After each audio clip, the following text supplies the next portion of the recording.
Something is happening across America, and it's getting harder to dismiss. Within weeks, the nation has been struck again and again. A massive blizzard freezes New York into silence. A tornado, shaped like a trumpet, forms over a quiet suburb. Floodwaters swallow roads and homes in Washington state. And on Christmas Eve, a bomb cyclone turns the Sierra Nevada into a deadly trap. One of these events alone could be called bad luck. But all of them together tell a different story. This doesn't feel like random weather.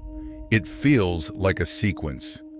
A chain reaction moving across the country as if something is being spelled out. And the real question isn't just what's happening in the sky. It's what's happening beneath the surface. If you sense that what's shaking the land reflects something deeper inside the nation, stay with me. And if what you hear today moves you, write a prayer in the comments. These are not ordinary times, and no one should face them alone. Oswego. New York became the center of a weather event that rewrote the record books. Lake Ontario had always fed brutal winters to this region, but nothing in living memory had prepared people for what this season delivered. The snow came down in walls, not flakes. It piled up within hours at a pace that made preparation feel completely pointless. The sky pressed low and heavy over the town, while wind tore through every street without stopping. The aftermath was swift and total. Gusts reaching 40 miles per hour turned the air into a blinding white void where roads used to be. Buffalo registered roughly 12 inches. Erie nearly doubled that with close to 24. And in Oswego itself, whole neighborhoods were swallowed and cut off from the rest of the world. The power grid buckled. Major highways were sealed shut. Rescue teams pushed through impossible conditions, trying to reach families who had no way out. And the financial damage mounted into the millions as every form of normal life ground to a halt. What settled over that town after the storm was not simply cold. It was a kind of stillness that felt disproportionate, heavier than any weather pattern could fully account for. All the schedules, the routines, the carefully laid plans meant absolutely nothing. The storm arrived on its own terms and left when it decided.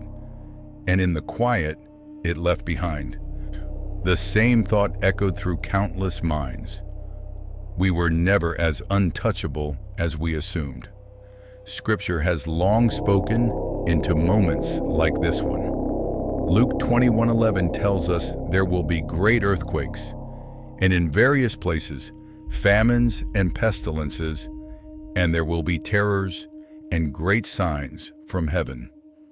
Psalm 147:16 adds that he spreads snow like wool and scatters frost like ashes. These words do not reject the science behind lake effect storms. What they do is remind us that nature has always carried the capacity to speak in ways that go beyond meteorology. Oswego is one city, but the question it raises is far larger than one blizzard. If this is only the opening chapter of a longer season of disruption, what comes next? While snow still buries that town, let us take a breath and pray for every family still waiting for the lights to come back on. And ask ourselves honestly whether our spiritual footing is solid enough to handle what may still be ahead. If this message speaks to you, hit like and subscribe so you don't miss what's coming next. Then came something that stopped people mid-scroll and left them staring at their screens in silence. Video spread rapidly online, showing a tornado unlike anything in the standard imagery people associate with twisters. There was no wide, churning funnel descending from a dark sky. This one was narrow and elongated, tapering and flaring in a shape that witnesses immediately compared to a trumpet standing vertical above the rooftops.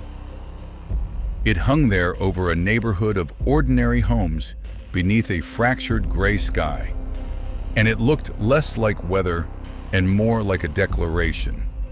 The destruction it left behind was real and immediate. The funnel moved with an almost deliberate slowness, and then the violence began. Homes shuttered, trees split and collapsed across streets. Roofs peeled away. Families dove for cover while pieces of the neighborhood spun through the air above them. Power lines snapped and fell. In minutes, a community that woke up to a normal morning was standing in the wreckage of something none of them had asked for. There is no emergency siren loud enough, no building code thorough enough to fully neutralize what happens when wind moves at that speed with that kind of intention. When the sky goes dark and the roar fills every inch of space around you, every illusion of control evaporates instantly. For believers who saw the footage, the shape of that funnel was impossible to set aside. Revelation 8:6 speaks of 7 angels who held 7 trumpets and prepared to sound them. The verse says nothing about tornadoes, but the image of a trumpet-shaped formation hanging over a residential neighborhood made more than a few people ask whether some signs exist, not just to be seen, but to shake us awake. Joel 2:1 puts it plainly, "Blow the trumpet in Zion, sound the alarm on my holy mountain," a summons, a warning delivered before the weight of what follows arrives in full. Along several coastal cities, our residents stepped outside one evening and found the sky had changed into something that had no place in their normal experience. Stretching across the entire horizon was a deep, vivid pink light, not flickering, not brief, but spreading steadily like a curtain being drawn across the heavens. It did not carry the brief drama of lightning. It built slowly, soaking into buildings, streets, and faces with a color that felt foreign and unsettling. People froze where they stood, not in wonder, but in a quiet, instinctive unease, tilting their heads upward at a sky that seemed to belong to a different world. No alarm had sounded. No official alert had preceded it.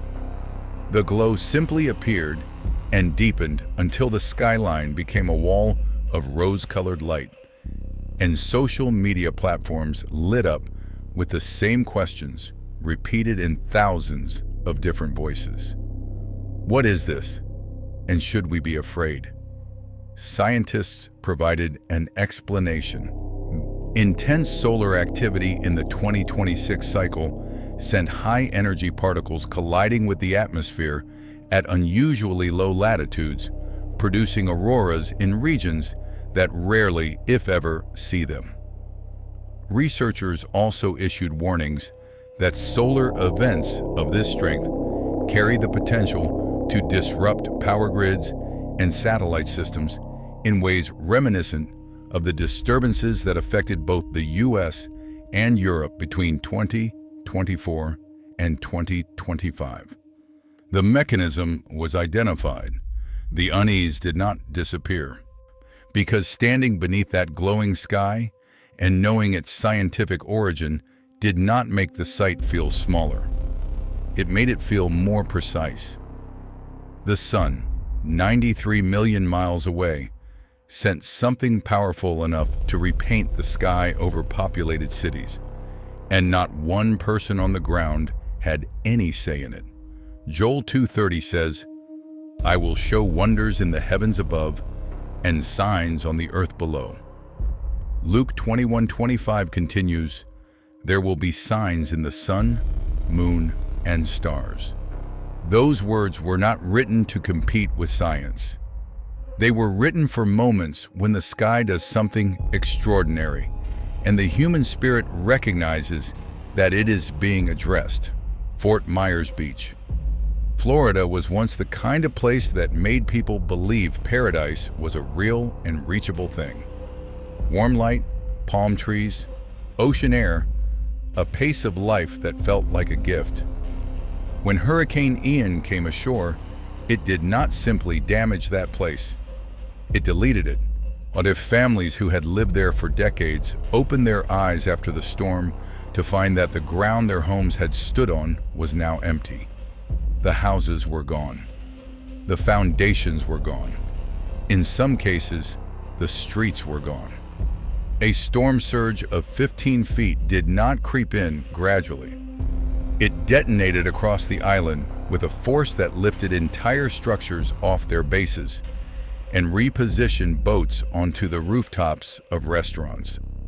There is a particular kind of disbelief that comes from returning to a place you know by heart and finding absolutely nothing you recognize. People who had evacuated came back hoping to salvage something and found only debris fields where neighborhoods had been. People who rode out the storm on boats woke up on dry land in places they could not identify.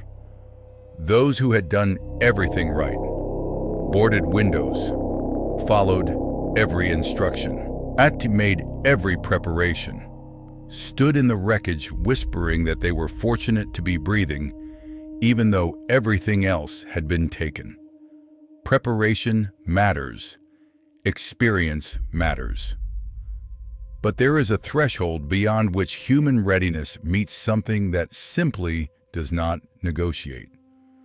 Psalm 69:1 cries out, "The waters have come up to my neck. I sink in deep mire where there is no foothold."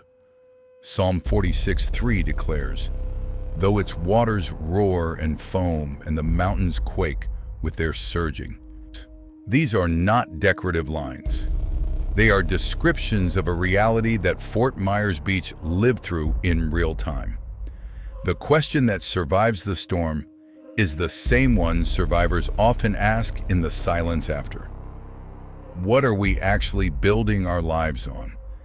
And will it hold when the water rises? Washington State went dark in a different way.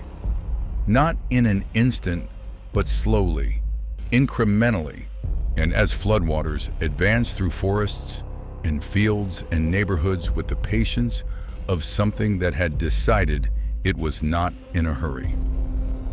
Weeks of rainfall had pushed the ground past its limits, and when night fell, the rivers did not stay in the rivers. They expanded across everything. Flashlight beams in the hands of frightened residents barely reached far enough to show what the water had already taken. Roads became channels. Fields became lakes.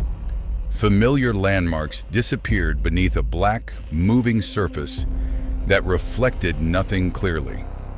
There was no fighting it and no rushing it along. People stood at the edges of what used to be their surroundings and watched nature complete its work on its own schedule. Jeremiah 4:23 carries words that fit that darkness without modification.